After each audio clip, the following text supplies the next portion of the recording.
আমি নাকি ধর্ষক, তাও নিজের আপন ছোট বোনকে ধর্ষণ করার চেষ্টা করছি। ছোট বোনের মুখে এমন কথাটা শুনে আমার মাথায় যেন আকাশ ভেঙে পড়লো। পায়ের নিচের মাটি সরে যাচ্ছে, আমার মুখ দিয়ে কোনো কথাই বের হচ্ছে না।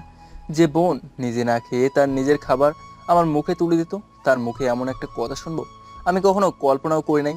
কিন্তু আমি বুঝতে পারছি না ও আমার সাথে কেন এমন করছে, কেন আমাকে এত বড় একটা মিথ্যা অপবাদ দিচ্ছে।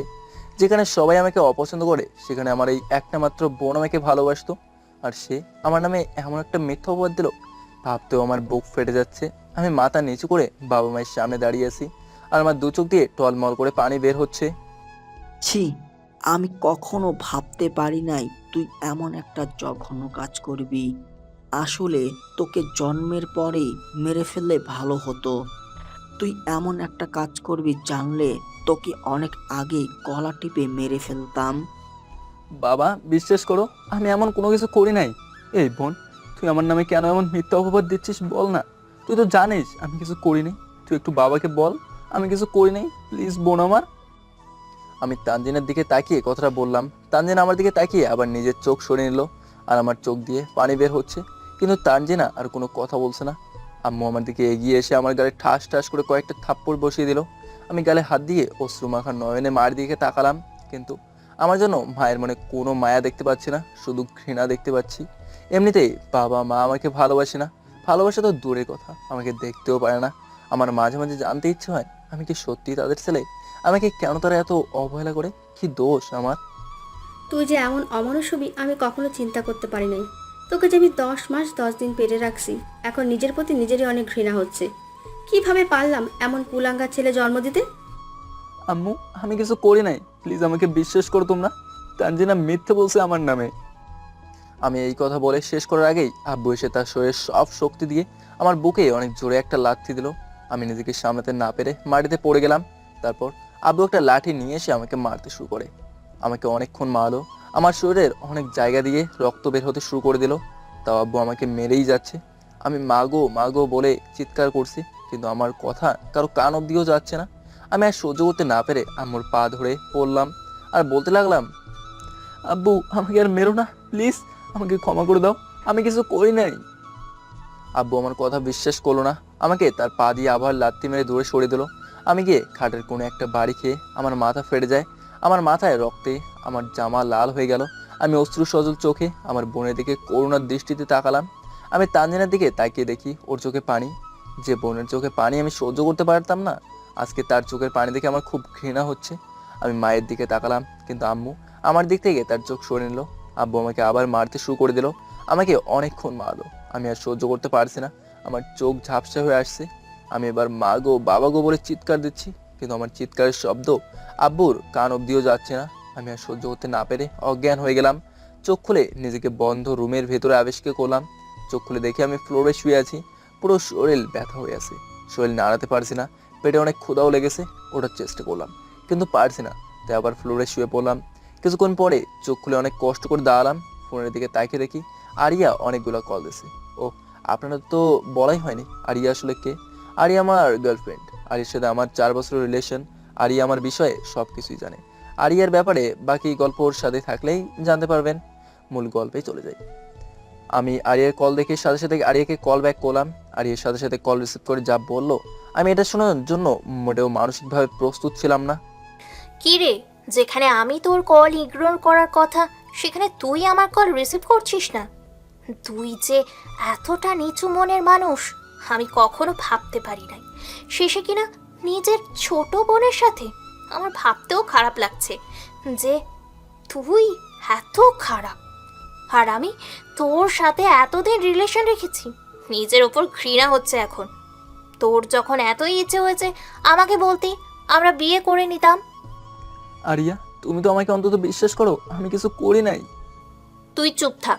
তুই কেমন সত্যি কথা বলবি আমি বুঝতে পারছি। তুই না বলতি তোর ছোট বোন তোকে অনেক ভালোবাসে, আর তুই তার সেই সুযোগ নিয়েছিস, তাই না? যে ছেলে নিজের বোনের সাথে এমন কাজ করতে চায় সে আর অন্য মেয়েদের সাথে কি করবে আমার জানা হয়ে গেছে। শোন, তুই আর আমার সাথে কোনো যোগাযোগ রাখবি না, আর আজকে থেকে আমাদের মধ্যে কোনো রিলেশন নাই। আরিয়া, আমার কথাটা। টুট টুট করে কলটা কেটে গেল।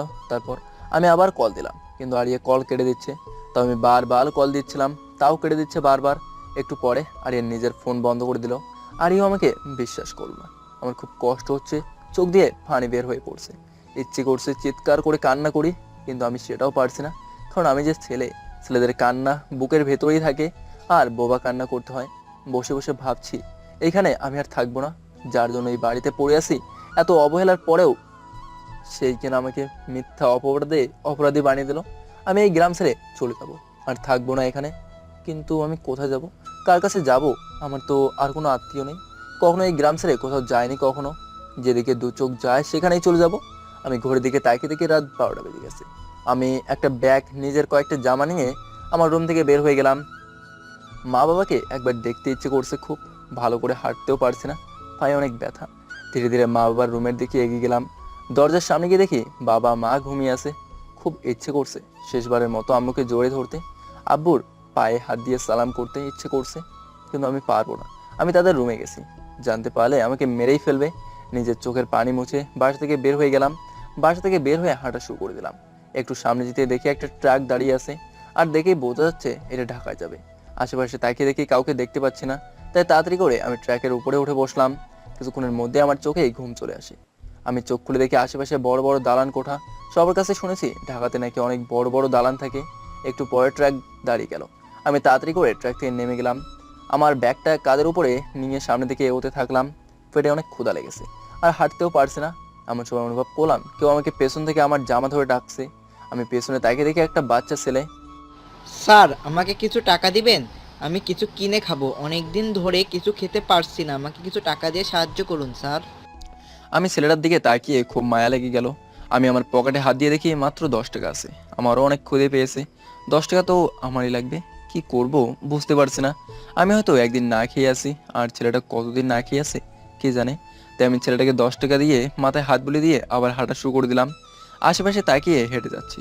এমন সময় পিছনে একটা গাড়ি এসে আমাকে অনেক জোরে ধাক্কা দিল। আমি সাথে সাথে রাস্তায় পড়ে গেলাম। এমনিতেই শরীরটা অনেক দুর্বল, আমার চোখ ঝাপসা হয়ে আসছে। আমি আর তাকাতে পারছি না। আমার চোখ বন্ধ হয়ে আসলো, আর আমি অজ্ঞান হয়ে রাস্তার পাশেই পড়ে আছি। যখন জ্ঞান ফেরে আমি চারদিকে তাকিয়ে দেখি আমি একটা রুমের মধ্যে শুয়ে আছি। ভালো করে তাকিয়ে দেখি এটা হাসপাতাল। তখন রুমে একটা মেয়ে প্রবেশ করে, সাথে একজন মহিলা। মহিলাটা আমার কাছে এসে বলল, এখন কেমন আছো বাবা? আলহামদুলিল্লাহ ভালো আন্টি, বাট আপনারা কে আর আমি এখানে কেন? মিসকাত রহমান আর ও আমার মেয়ে জিনিয়া রহমান। আর আমি অফিসে যাওয়ার সময় দেখি তুমি রাস্তায় পড়ে আছো, তাই আমি গাড়ি করে তোমায় হাসপাতালে নিয়ে আসি। আমি আন্টির কথা শুনে মনে মনে ভাবলাম যে পরিবারকে নিজ থেকেই বেশি ভালোবাসি, তারাই কখনো আমাকে বুঝতে পারলো না, আর তারা আমাকে।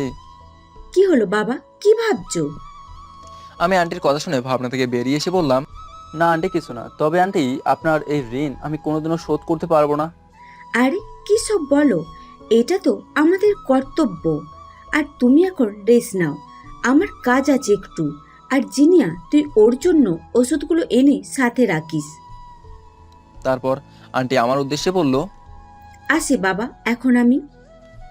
বলেই আন্টি চলে গেল। আর তখন আমি মেয়েটার দিকে তাকিয়ে দেখি মেয়েটা আমার দিকে এক দৃষ্টিতে তাকিয়ে আছে। তখন আমি একটা কাশি দিতেই তার হুঁশ আসে এবং আমাকে জিজ্ঞেস করে, আসসালামু আলাইকুম, এখন কেমন আছেন? ওয়ালাইকুম সালাম, আলহামদুলিল্লাহ ভালো। তা আপনার কি নাম জানতে পারি? আর আপনার এরকম অবস্থা কিভাবে হলো? আমার নাম সোহাগ হাসান জয়। আর আমি যখন রাস্তা দিয়ে হাঁটছিলাম তখন কোথা থেকে যেন একটা গাড়ি এসে ধাক্কা দেয়, তারপরেই অজ্ঞান হয়ে যাই। পরে আর কিছু মনে নেই। ওকে, তাহলে আপনি এখন থাকেন, আমি ওষুধগুলো নিয়ে আসছি। বলেই মেয়েটি মুচকি হেসে চলে গেল। সত্যি বলতে তার হাসিটা অনেক সুন্দর ছিল। হঠাৎ করে আমার পরিবারের কথা মনে পড়তেই আমার মনটা খারাপ হয়ে গেল, আর ভাবতে লাগলাম আমার অতীত অতীত। সকালে ঘুম থেকে উঠে ফ্রেশ হয়ে নাস্তা করতে চলে গেলাম। নাস্তা করতে গিয়ে দেখি সবাই নাস্তা করে চলে গেছে। এটা নতুন না, সবসময় এমনটাই হয় আমার সাথে। আমি নাস্তার টেবিলে গিয়ে দেখি কোনো খাবার নেই। আমি একটু পানি খেয়ে কলেজের দিকে চলে গেলাম। আমাকে সবসময় হেঁটে হেঁটেই কলেজে যেতে হয়, আজকেও হেঁটে কলেজে যাচ্ছি। কিছুক্ষণের মধ্যেই কলেজের ভেতরে ঢুকে গেলাম। কলেজে গিয়ে দেখি আরিয়া বসে আছে। আরিয়া আমাকে দেখে তাড়াতাড়ি করে আমার কাছে চলে আসলো। আজকেও হেঁটে হেঁটে আসছো? ভাবছেন আরিয়া কি করে বুঝলো আমি হেঁটে হেঁটে আসছি, তাই তো? আসলে আমার পুরো জামা ঘামে ভিজে গেছে, তাই বুঝতে পারছে। আমি মাথা নাড়িয়ে হ্যাঁ বললাম। তোমার বোনকে তো দেখলাম রিক্সায় করে আসছে, তুমি এটা আসলে কেন? কি বলবো, তুমি তো সব জানো। তারপর আরিয়া একটা রুমাল বের করে আমার মুখের ঘাম মুছে দিল। আমার সাথে আসো। কোথায় যাবে এখন? ক্যান্টিনে যাব, দেখেই তো মনে হচ্ছে নাস্তা করে আসো নাই। চলো আমার সাথে। আমি বুঝি না এই মেয়েটা সবকিছু বুঝে যায় কি করে। আমি আর কিছু না বলে আরিয়ার সাথে ক্যান্টিনে চলে গেলাম। তারপর আরিয়া নিজের পছন্দ মতো খাবার আনতে বললো। কিছুক্ষণের মধ্যে আমাদের সামনে খাবার চলে আসলো। আরিয়া আমাকে নিজের হাতে খাইয়ে দিচ্ছে। খাওয়া দাওয়া শেষ করে আমরা আবার ক্লাসে চলে গেলাম। 3 মাস পরে আমাদের পরীক্ষা। স্যার টাকার জন্য বলল। সব ক্লাস শেষ করে মাথা নিচু করে বসে আছি।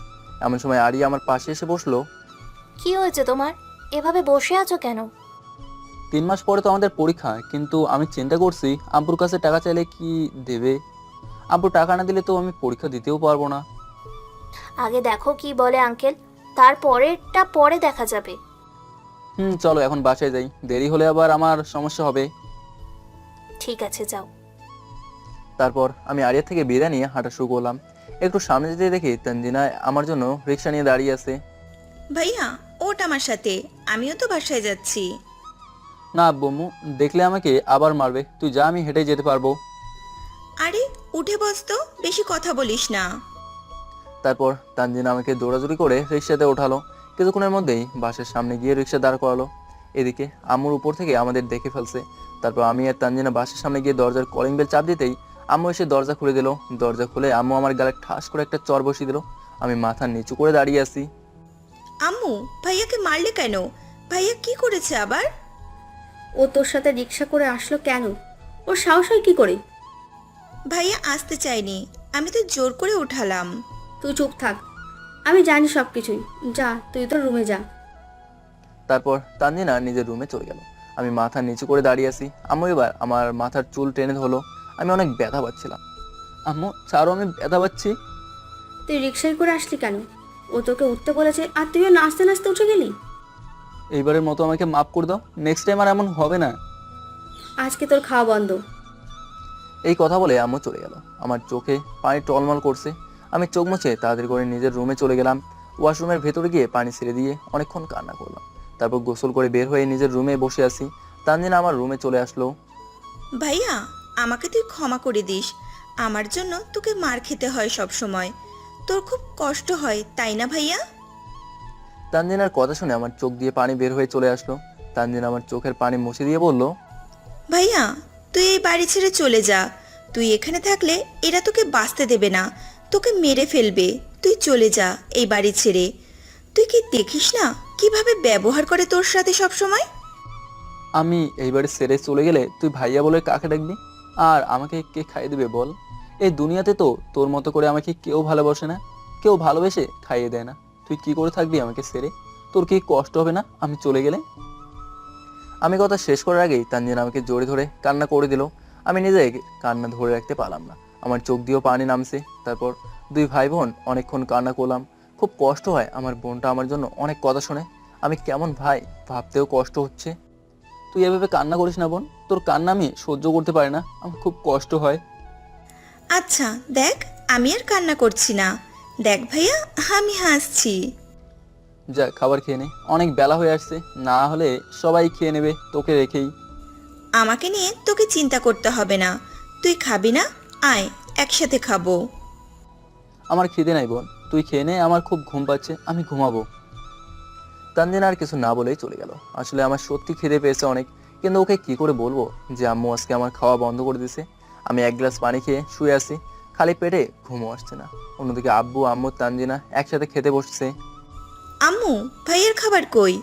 ভাইয়া কি খাবে না? ওর আজকে খাবার বন্ধ করে দিয়েছি। কিন্তু কেন? কি করেছে ভাইয়া?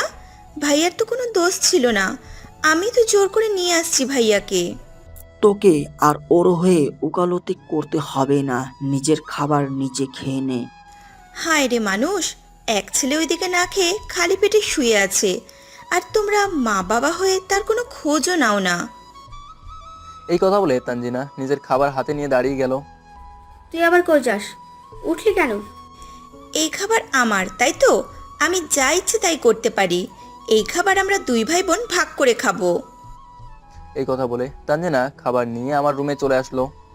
ভাইয়া ওঠ, তোর জন্য খাবার নিয়ে আসছি। আমি খাবার দেখে অনেক খুশি হয়ে গেলাম আর মনে মনে ভাবছি আম্মু হয়তো আমার জন্য খাবার পাঠিয়েছে তানজিনাকে দিয়ে। আম্মু দিচ্ছে নাকি এই খাবার? তানজিনা মাথা নিচু করে না বললো। নিমেষেই আমার মনে আবার কালো আধার নেমে আসলো। তাহলে এটা কার খাবার? আমার খাবার, এইটা তুই আর আমি ভাগ করে খাবো। এখন আয়, আমি তোকে খাইয়ে দিচ্ছি। তুই খেয়ে নে, আমার খিদে নেই সত্যি। আমি জানি তোর খিদে আছে কি নেই, এখন বেশি কথা না বলে আমার সাথে খেয়ে নে। এই খাবার দিয়ে আমাদের হয়ে যাবে। তারপর তানজিনা আমার পাশে বসে আমার মুখে খাবার তুলে দিচ্ছে। আমার চোখ দিয়ে পানি পড়ছে। তানজিনা আমাকে তার হাত দিয়ে খাইয়ে দিচ্ছে আর আমি তানজিনাকে খাইয়ে দিচ্ছি। খাবার খেয়ে শেষ করে তানজিনা বের হয়ে চলে গেল। আমিও ঘুমিয়ে পড়লাম। সন্ধ্যায় ঘুম থেকে উঠে একটু বাইরে গেলাম ঘুরতে। একটা দোকানের সামনে যেতেই দেখি চকলেট। তানজিনা চকলেট খুব পছন্দ করে। আমি পকেটে হাত দিয়ে দেখি 20 টাকা আছে। তারপর ওর জন্য একটা চকলেট নিয়ে নিলাম আর বাসায় চলে গেলাম। বাসায় গিয়ে নিজের রুমে বসে আছি বই নিয়ে। এমন সময় তানজিনা আসলো।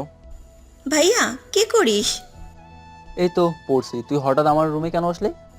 এমনি আসলাম। আচ্ছা দাঁড়া, আমি তোর জন্য একটা জিনিস এনেছি, কি জিনিস? দিচ্ছি দাঁড়া। তারপর আমি চকলেটটা বের করে তানজিনাকে দিলাম। চকলেট দেখে তানজিনা অনেক খুশি হয়ে গেল আর আমাকে জোরে ধরে বলল, আমার লক্ষ্মী ভাইয়া, অনেক ধন্যবাদ তোকে। আমি বুঝতেই পারিনি এমন একটা জিনিসে সে এতটা খুশি হবে। ওর খুশি দেখে আনন্দে আমার বুক ভরে গেল। আসলে কিছু কিছু মানুষ খুব অল্প কিছু পেলেই অনেক খুশি হয়ে যায়, যেমন আমার বোন। তারপর তানজিনা আমার রুম থেকে বের হয়ে গেল হাসি মুখে। খুব ভালোই লাগছে নিজের কাছে। তারপর খাটের উপরে বসে আছি, এমন সময় আরিয়ার কল দিল। আমি কলটা রিসিভ করলাম। এর মধ্যে একটা কথা বলি, আরিয়া আমাকে সবসময় নিজে থেকেই কল দেয়। আমি কল দিলেও সে কল কেটে আবার কল দেয়। আমি সত্যি অনেক ভাগ্যবান এমন একটা মেয়েকে আমার লাইফে পেয়ে। আরিয়া আমাকে অনেক ভালোবাসি, আমিও খুব ভালোবাসি। হ্যালো, কি করছো তুমি? কিছু না, শুয়ে আছি। তুমি কি করছো? বসে আছি। খাবার খেয়েছো? না, একটু পরে খাবো। তুমি? হুম, খেয়ে কল দিলাম তোমাকে। আচ্ছা, তোমার আব্বুকে বলেছো টাকার ব্যাপারে? না, খাওয়া দাওয়া করেই বলবো। আচ্ছা ঠিক আছে। আর হ্যাঁ, কাল সকালে তাড়াতাড়ি আসবে কলেজে, ঠিক আছে? তাড়াতাড়ি কেন? দরকার আছে, আসলে বুঝতে পারবে। আচ্ছা ঠিক আছে। তারপর আরিয়ার সাথে আরো কিছুক্ষণ কথা বললাম। তারপর কল কেটে দিয়ে আমি খাবার খেতে নিচে চলে গেলাম। টেবিলের সামনে যেতেই বুঝতে পারছি সবার খাওয়া হয়ে গেছে। আমি দেখলাম শুধু ভাত আর ডাল পড়ে আছে। আমি ডাল দিয়ে ভাত খেয়ে নিলাম। তারপর আব্বুর রুমের দিকে যাচ্ছি। খুব ভয় হচ্ছে কি না কি বলে, কিন্তু আমাকে যে বলতে হবে। আমি রুমের সামনে গিয়ে বললাম, আব্বু আমি ভেতরে আসবো? আম্মু আমার দিকে তাকিয়ে চোখ সরে নিল আর আব্বু ভেতরে যেতে বলল। আমি আব্বুর সামনে গিয়ে মাথা নিচু করে দাঁড়িয়ে আছি। কিছু বলবি তুই? জি। কিছু বললে বলে চলে যা, তোকে আমার সহ্য হয় না, তাড়াতাড়ি বল। আসলে আব্বু 3 মাস পরে আমার পরীক্ষা। স্যার বলছে আগে থেকেই টাকা জমা দেওয়ার জন্য। তো আমি কি করতে পারি? টাকাটা কবে দিবেন সেটা বলতে আসলাম। আমি এমনিতে তোর পেছনে অনেক টাকা খরচ করেছি, আর না, আর তোর এত পড়াশোনা করার কি দরকার? এত পড়াশোনা করতে হবে না তোকে, এখন যা আমার সামনে থেকে। আব্বুর কথা শুনে অনেক কষ্ট হচ্ছে। আমি আর কিছু না বলে আমার রুমে এসে দরজা বন্ধ করে দিলাম আর কান্না করতে থাকলাম। কি দোষ আমার, কেন আমার সাথে তারা এমন করে? আমি কি তাদের আপন সন্তান নই? আমার সাথে এমন ব্যবহার কেন করে সব সময়? খুব কষ্ট হচ্ছে আমার। কান্না করতে করতে কখন যে ঘুমিয়ে পড়লাম নিজেও জানি না। খুব সকালে ঘুম ভেঙে গেল। ঘুম থেকে উঠে ফ্রেশ হয়ে ফজরের নামাজ পড়ে নিলাম। নামাজ শেষ করে রুমে বসে রইলাম কিছুক্ষণ। তারপর কলেজে যাওয়ার জন্য রেডি হয়ে নিলাম। নাস্তা করতে গিয়ে দেখি সবাই নাস্তা করছে, আমাকে কেউ একটু ডাকলোও না। এসব এখন আর তেমন একটা খারাপ লাগে না। আসলে সব সময় এমন হয় আমার সাথে। আমি গিয়ে একটা চেয়ার টেনে বসলাম আর কাউকে কিছু না বলে হালকা নাস্তা করে বের হয়ে গেলাম। হেঁটে হেঁটে কলেজে চলে গেলাম। কলেজে পৌঁছে দেখি আরিয়া আমার আগেই এসে বসে আছে। আমি গিয়ে আরিয়ার পাশে বসলাম। কি হয়েছে, আজকে এত সকাল সকাল আসতে বললে? কোনো সমস্যা হয়েছে নাকি? তেমন কিছু না। আচ্ছা, তোমার আব্বুকে বলেছো নাকি? তারপর আমি আরিয়াকে সব বললাম। আমার কথা শুনে আরিয়ার চোখে পানি চলে আসলো। আরে তুমি কান্না করো কেন? আসলে আমার ভাগ্য খারাপ, কিন্তু চিন্তা করো না, আমি পরীক্ষা দেবো। ভাবছি কয়েকটা টিউশনি করাবো, তাহলে আমার টাকা জোগাড় হয়ে যাবে। তোমার পড়াশুনো? তেমন সমস্যা হবে না, আমি ঠিক ম্যানেজ করে নিতে পারবো। আচ্ছা বাদ দাও এসব, এবার তোমার কথা বলো। চলো আজকে ঘুরে আসি, ক্লাস করব না। কোথায় যাবে? নদীর পাড়ে, আমাদের সেই পছন্দের জায়গায়। ঠিক আছে, কিন্তু কিসের কিন্তু আবার? আমার কাছে যে কোনো টাকা নেই। মাথা নিচু করে বললাম। তোমাকে আমি টাকার কথা বলেছি? যখন আমার সাথে থাকবে তখন টাকা নিয়ে চিন্তা করবে না একদম। এখন চুপচাপ আমার সাথে চলো। তারপর আমি আর আরিয়া কলেজ থেকে বের হয়ে গেলাম। একটা রিক্সা দাঁড় করে দুজনে উঠে বসলাম। রিক্সা নিজের আপন গতিতে চলছে। আরিয়া আমার হাত ধরে আমার ঘাড়ে মাথা দিয়ে রাখছে। অপর পাশ দিয়ে আব্বুর জন্য অন্য একটা রিক্সা নিয়ে আমার পাশ দিয়ে যাচ্ছে। এমন সময় আব্বুর চোখে আমার চোখ পড়ে গেল। আমি খুব ভয় পেয়ে গেলাম। আমার শরীর থরথর করে কাঁপছে। আরে সেটা বুঝতে পেরে আমাকে জিজ্ঞেস করলো, কি হয়েছে তোমার? শরীর খারাপ নাকি? আব্বু। ভয়ে আমার মুখ দিয়ে কথাও বের হচ্ছে না। আব্বু কি হয়েছে? আব্বু আমাদের দেখে ফেলছে। আজকে বাসায় গেলে আমাকে মেরেই ফেলবে হয়তো। আমার খুব ভয় হচ্ছে। আরে ভয় পাচ্ছ কেন? কিছু হবে না, চলো আমার সাথে। আরে তুমি তো জানো বাবা কেমন। আমি জানি আজকে বাসায় গেলে আমাকে মারবে। আমরা আজকে রাতে নদীর তীর থেকে যাব, বাসায় যাব না। আরে গাধা, এত ভয় পাও কেন? ভয় পেলে হবে না এখন, চুপচাপ আমার সাথে চলো।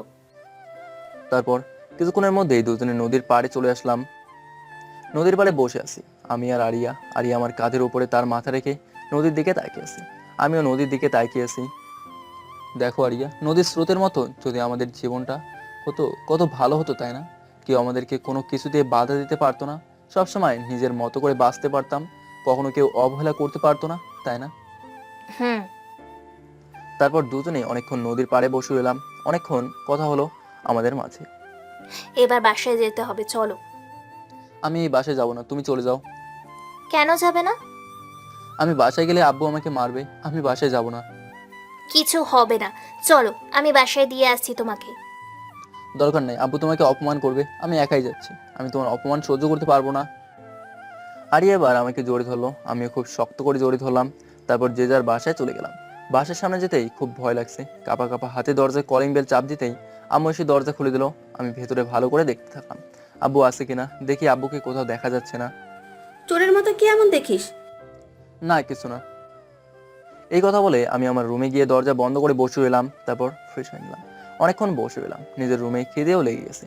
তানজিনা হয়তো এখনো স্কুলে আছে, তাই ও আমাকে ডাকতে আসে নাই। আমি নিজের রুম থেকে বের হয়ে দেখি খাবার টেবিলে সে আগের মতোই শুধু ভাত আর ডাল পড়ে আছে। আর সব ফ্রিজে রেখে দিছে। ফ্রিজে আমার হাত দেওয়া নিষেধ, তাই ওইগুলো খেয়ে নিজের রুমে এসে দরজা বন্ধ করে শুয়ে আছি। ঘুম থেকে উঠে দেখি সন্ধ্যা হয়ে গেছে, তাই হাত মুখ ধুয়ে বসে আছি। হঠাৎ করে দরজার ওপাশ থেকে কেউ দরজাটা ধাক্কা দিচ্ছে। খুব ভয় পেয়ে গেলাম।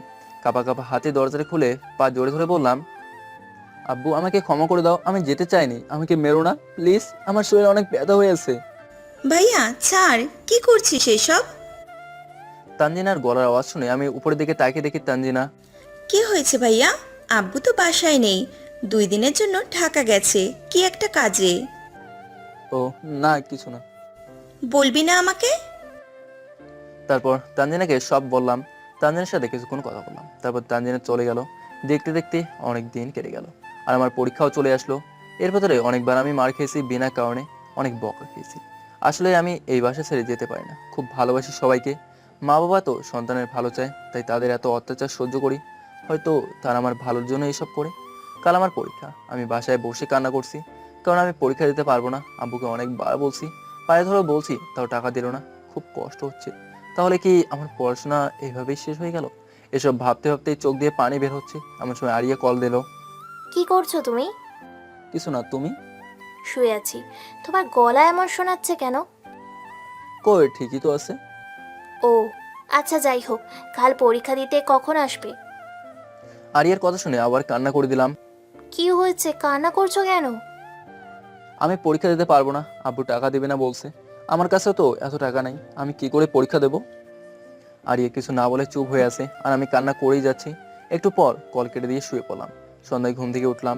রাতের খাবার না খেয়েই 1 গ্লাস পানি খেয়ে শুয়ে আছি। খুব খারাপ লাগছে, ঘুম আসছে না। অনেকক্ষণ পরে ঘুম নেমে আসলো। সকালে ঘুম ভেঙে গেল তানজিনার ডাকে। ভাইয়া উঠে ফ্রেশ হয়ে নে, আজকে না তোর পরীক্ষা। তানজিনার কথা শুনে আমার মন আবার খারাপ হয়ে গেল। মাথা নিচু করে বললাম, আমি পরীক্ষা দিতে পারবো না, আব্বু তো টাকা দেয় নাই, আর টাকা ছাড়া পরীক্ষা দিতে দেবে না। তুই পরীক্ষা দিতে যা, আর এই নে তোর সিট নাম্বার। আমি তানজিনার হাতে সিট নাম্বার দেখে অবাক হলাম, কারণ টাকা জমা না দিলে তো সিট নাম্বার দেবে না। টাকা কে দিছে? যেই দেখ, তোর এত কিছু চিন্তা করতে হবে না, তুই এখন কলেজে যা রেডি হয়ে। এই কথা বলে তানজিমা চলে গেল। সত্যি অনেক ভালো লাগছে, এখন আমি সবার সাথে আবার পরীক্ষা দিতে পারবো। আমি তাড়াতাড়ি করে ওয়াশরুমের ভেতর গিয়ে ফ্রেশ হয়ে কলেজের দিকে চলে গেলাম। কলেজের ভেতরে আসতেই দেখি আরিয়া দাঁড়িয়ে আছে। আমাকে দেখে আরিয়া একটা মুচকে হাসি দিয়ে আমার দিকে এগিয়ে আসলো। এখন চলো পরীক্ষা দিতে, পরীক্ষার পরে কথা হবে। তারপর আমি আর আরিয়া পরীক্ষার হলে চলে গেলাম আর খুব ভালোভাবে পরীক্ষা দিলাম। পরীক্ষা শেষ করে আরিয়ার জন্য বসে আছি। আরিয়া একটু পরে আমার জন্য কাছে আসলো। চলো বাসায় যাব। না, তোমার সাথে আমার কিছু কথা আছে, চলো ওই গাছটার নিচে গিয়ে বসি। তারপর আমি আর আরিয়া গিয়ে একটা গাছের নিচে বসলাম। আচ্ছা, আমার পরীক্ষার টাকাটা কে জমা দিছে? আমার তো পরীক্ষা দেওয়ার কথা ছিল না, তাহলে কি করে সব হলো? এত কিছু না জানলেও হবে, এটাই বলবো, খুব ভালো রেজাল্ট করতে হবে তোমার। জানতে হবে, বলো আমাকে, না হলে আমি কাল থেকে আর পরীক্ষা দেবো না। তারপর আরিয়া আমাকে বলতে শুরু করে দিল। কাল তোমার সাথে কথা বলা 30 মিনিট পরে তোমার বোন তানজিমা আমাকে কল দিল। আমিও কলটা রিসিভ করলাম। কে আপনি? ভাবি, আমি তানজিনা, জয়ের বোন। ও, কেমন আছো তুমি আপু? আমি ভালো আছি। আচ্ছা, একটা কথা জানার জন্য কল দিলাম। কি কথা? ভাইয়াকে দেখলাম খুব কান্না করছে, আর তোমার সাথে কি নিয়ে যেন কথা বলছে। আসলে আমি দরজার পাশেই ছিলাম, ভালো করে কিছু শুনতে পারিনি, কিন্তু এটা বুঝতে পারছি যে কোনো একটা পরীক্ষার কথা বলছে। আমাকে বলবে কি হয়েছে আমার ভাই এইভাবে কান্না করলো কেন? আসলে আপু, কালকে আমাদের পরীক্ষা, কিন্তু তোমার ভাই পরীক্ষা দিতে পারবে না। তোমার আব্বু নাকি তাকে পরীক্ষা দিতে না করেছে, টাকাও দেয়নি। ও, কত টাকা হলে ভাইয়া পরীক্ষা দিতে পারবে? 5,000 মতো লাগবেই। আপু, আমি একটা কথা বলি, ভাইয়াকে বলো না, ঠিক আছে? আর আমার কাছে কিছু টাকা আছে, 3,000 টাকার মতো হবে। আমি আমার কিছু ফ্রেন্ডদের কল দিয়ে দেখি ম্যানেজ করতে পারি কি না। আপু, আর ম্যানেজ করতে হবে না, বাকিগুলো আমি দেব। আমার কাছেও কিছু টাকা আছে, হয়ে যাবে। তুমি এখন পাঠিয়ে দাও। ধন্যবাদ আপনাকে, অনেক অনেক ধন্যবাদ ভাবি। ভাইয়াকে কিন্তু আমার কথা বলো না। তারপর তানজিনা কল কেটে দেয়, আর কিছুক্ষণের মধ্যেই টাকা পাঠিয়ে দেয়, আর আমিও জমা করে দিই। আরিয়ার মুখে এমন কথা শুনে আমার দু চোখের পাতা ভিজে গেল, আর আরিয়াকে শক্ত করে জোরে ধরে কান্না করে দিলাম। এইভাবে কাঁদতে হবে না, ভালোভাবে পরীক্ষাটা দাও। তারপর আরিয়ার সাথে আরো কিছুক্ষণ কথা বলে আমি আমার বাসায় চলে গেলাম। দেখতে দেখতে আমার পরীক্ষা শেষ হয়ে গেল, আর আমি পরীক্ষায় খুব ভালো রেজাল্টও করি, তাই ভার্সিটিতে স্কলারশিপ পেয়ে যাই। আরিয়া আমার সাথে একই ভার্সিটিতে চান্স পায়। একদিন আমি বাসায় একা, আব্বু আর আম্মু কোথায় যেন চলে গেল। তখন বাসায় আমি আর তানজিনা ছাড়া কেউ নেই। তানজিনা খুব ভালো ভালো রান্না করে নিয়ে আসলো আমার জন্য। তারপর সব খাবার খেয়ে নিলাম। আব্বু আম্মু সন্ধ্যায় বাসায় আসলো। আব্বু আম্মু তানজিনাকে নিয়ে আমার রুমে আসলো। আমি অবাক হয়ে গেলাম তানজিনার চোখে পানি দেখে। তুই কান্না করিস কেন বোন, কি হয়েছে তোর? তানজিনা কিছু না বলে কান্না করেই যাচ্ছে। তোর লজ্জা করে না? আবার ওকে জিজ্ঞেস করিস কি হয়েছে? তানজিনা, বল তুই কি করছো তোর সাথে? আম্মু, তোমরা যখন কেউ বাসায় ছিলে না, তখন ভাইয়া আমাকে একটা খারাপ কাজ করতে বলে। আমি তখন আমার রুমে চলে যাই। ভাইয়া দরজা ধাক্কাধাক্কি করলো, আমি খুলিনি। তোমরা আজকে সময় মতো না আসলে আমার কি যে হতো। এই কথা বলে আবার কান্না করে দিল তানজিনা। তারপর এর সবকিছুই তো আপনারা জানেন। এবার বাস্তবে ফিরে আসি। আমি হাসপাতালের বেডের উপরে শুয়ে শুয়ে এসব পুরনো কথাগুলো ভাবছি, আর আমার চোখ দিয়ে পানি নেমে আসলো। হঠাৎ কারো কথা শুনে পেছনে নিজের চোখের পানিগুলো মুছে নিলাম। কি হলো? আপনি কান্না করছেন কেন? না, আসলে চোখে কি যেন পড়ছে, আমি একটু ওয়াশরুমে যাব। ঠিক আছে, আমি নিয়ে যাচ্ছি। তারপর আমি জিনিয়ার কাঁধের উপর ভর দিয়ে ওয়াশরুমের সামনে গেলাম। জিনিয়া ওয়াশরুমের সামনে দাঁড়িয়ে রইলো, আর আমি ভেতরে ঢুকে গেলাম। কিছুক্ষণ পরে আবার জিনিয়া আমাকে এনে বেডে শুয়ে দিল। জিনিয়া তার নিজের হাতেই আমাকে খাইয়ে দিল, ওষুধ খাইয়ে দিল। পরের দিন আন্টি আবার আসলো। তা বাবা, তোমার সম্পর্কে তো কিছুই জানা হলো না। আর তোমার বাসার নাম্বারটা দাও, তাদের কল দিয়ে বলে দিই, তারা হয়তো চিন্তা করছে তোমার জন্য। আন্টি, এই দুনিয়াতে আমার আপন বলতে কেউ নেই। যারা ছিল তারা তো আমাকে মিথ্যা অপবাদ দিয়ে বাসা থেকে বের করে দিছে। মানে কি বলছো তুমি এইসব? তারপর আমি ওনাদের সবকিছুই বললাম। আমার কথা সব শুনে চোখে পানি আসলো তাদের। তোমার মা বাবা এমন কেন? এমন অত্যাচার কি করে সহ্য করলে তুমি? আর তোমার বোন কেন এমন করলো? আমি জানি না সবাইকে আমার সাথে এমন করে। আমি তো সবাইকে অনেক ভালোবাসি। এসব বাদ দাও, তুমি ভুলে যাও সব কিছু। আজ থেকে মনে করবে আমি তোমার মা। আন্টির কথা শুনে আমার চোখ দিয়ে পানি বের হতে গেল। জিনিয়ার দিকে তাকাতে দেখি ওর চোখ দিয়ে পানি পড়ছে। কিছুক্ষণ পরে আন্টি চলে গেল। দেখতে দেখতে 7 দিন পার হয়ে গেল। আমি এখন অনেকটাই সুস্থ, শুধু পায়ের সমস্যা রয়ে গেছে। ডাক্তার আমাকে দেখতে আসলো। তুমি তো এখন অনেকটাই সুস্থ হয়েছো, শুধু পায়ের সমস্যাটা ঠিক হতে 1 মাস লাগবে। ডক্টর, ওনাকে নিয়ে কি আমরা বাসায় যেতে পারবো?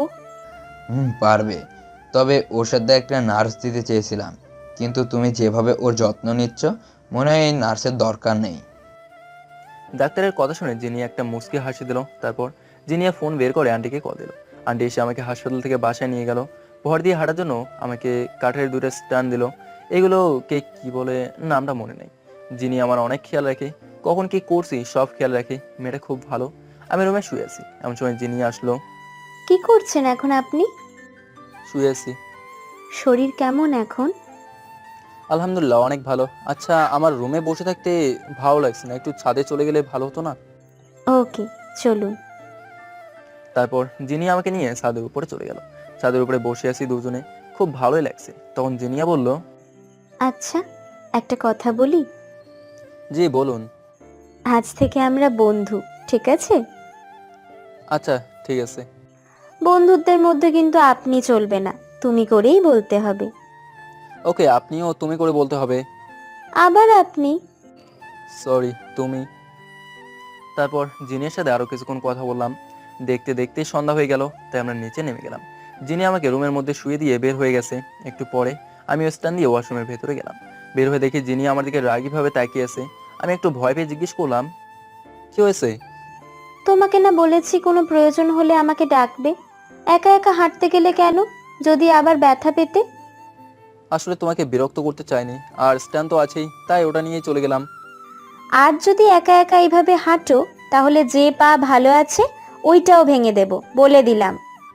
আচ্ছা সরি, আর হবে না এমন। মনে থাকে যেন। আর হ্যাঁ, তোমাকে কাল আমার একটা বান্ধবী দেখতে আসবে। কে সে আর আমাকে দেখতে আসবে, মানে কি? আরে মানে কিছু না, আসলে তোমার কথা বলছিলাম তাকে, তাই সে তোমাকে দেখতে চাইছে। ও আচ্ছা। অনেক বকবক হয়েছে, এবার খাবার খেয়ে ওষুধ খেয়ে ঘুমিয়ে যাও। তারপর যিনি আমাকে খেয়ে দিল, ওষুধ খেয়ে দিয়ে শুয়ে দিল। আমার গায়ের উপরে একটা কাঁথা দিয়ে সে চলে গেল। আমি শুয়ে শুয়ে ভাবছি, আমার আপন মানুষগুলো আমাকে কিভাবে অবহেলা করতো, আর এরা আমার আপন না হয়েও আমাকে তারা আপন করে নিয়েছে। এসব ভাবতে ভাবতেই ঘুমিয়ে পড়লাম। সকালে ঘুম ভেঙে গেল জিনিয়ার ডাকে। উঠে আসো, আমি তোমাকে ওয়াশরুমের কাছে নিয়ে যাই, আর তোমাকে দেখার জন্য আমার বান্ধবী চলে আসছে। ও আচ্ছা ঠিক আছে। তারপর আমি রেডি হয়ে আমার রুমে বসে আছি, তখন একটা মেয়ে আমার রুমে আসলো। কেমন আছে? আলহামদুলিল্লাহ ভালো, আপনি? আমিও ভালো।